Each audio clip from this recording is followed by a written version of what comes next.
Good day, everybody, and welcome to Maximum Energy again. Today we want to talk about the multi-directional lunge. Now, we've spoken at some length about the quality of loading versus the quantity of loading as far as bone density growth is concerned. We've compared three sports: gymnastics, badminton, and distance running. And we've mentioned why in gymnastics the quality of loading is so much higher than that for distance running, and that quality always trumps quantity in loading in terms of loading to trigger bone density growth. So if you have gymnastics and what you're performing is explosive takeoffs, you have high impact landing, and then you have multi-directional loading. That quality of loading is going to be much higher than that for distance running, where the direction of movement is mostly the same throughout the run. So even if you were a 10 km runner, for example, and you trained with 20-30 miles per day, you will be running 20 to 30 miles of repetitive motion in pretty predictable direction. So even if you turn a bend or you make a hairpin turn, the rest of the run is going to be mostly straight. So the quality of loading for gymnastics will be much higher than that for distance running. So today we want to talk about multi-directional lunges, because we know that there are other factors we can manipulate if we cannot perform at the moment explosive exercises or high impact exercises for one reason or another, whether it's because of injury we are rehabilitating ourselves from, or we are just making a comeback and we want to ease into it. So this is how we do it. We can manipulate the other two factors, which is the amount of loading. So for example, the amount of weight that you're actually lifting will also increase the quality of loading. And the other one is the multi-directionness of the exercise. So for the multi-directional lunge, if you want to know the difference between a lunge and a split squat, or you have knee pain, then please view those videos which will be in the playlists of either there will be a video on the difference between a lunge and a split squat, and also how to prevent knee pain while lunging.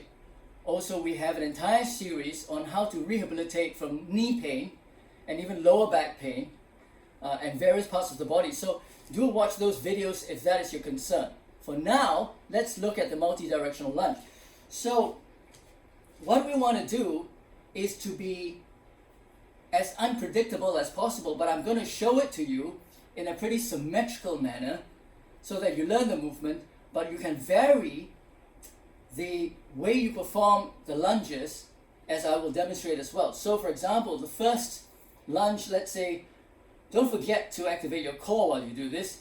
And if you don't know what core activation is, please watch the series, the playlist on core activation. But after activating your core, you can step forward with your left foot, say, in this example, and lunge. Okay, if you have knee pain at this point, again, review the video on the lunge versus a split squat and any other videos that talk about lunging without knee pain. Okay, so you go back to your original position. You can do the same for the right, and then you can do 45 degrees to the front on your left, 45 degrees to the front on your right. You can go side laterals or to the side, to the left. I know I'm going out of frame, but for now, this is how we'll have to do to perform this video.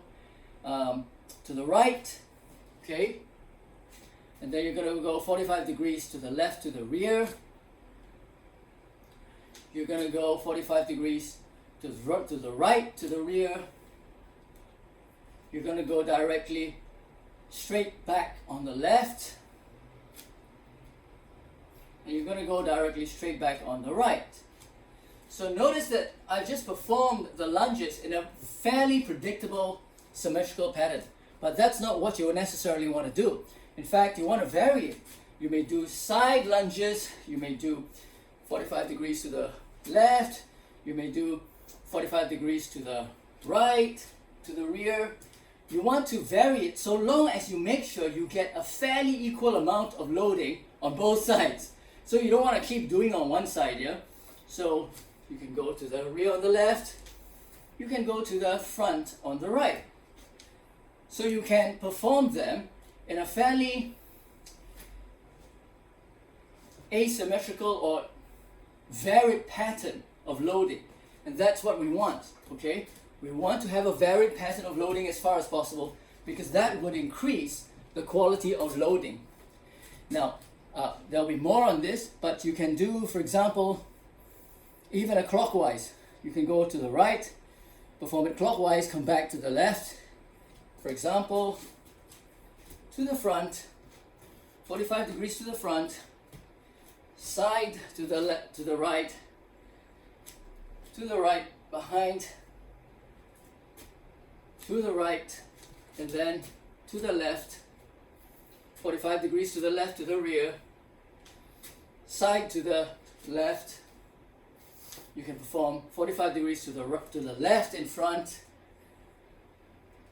and then you can finish it off with a left front lunge. Okay, notice that it is always the contralateral arm that is raised compared with the leg that is bent, or the leg that is in front. That's how we want to mimic sports-specific movement. Thank you very much for watching, and do join me again in the next episode in Maximum Energy.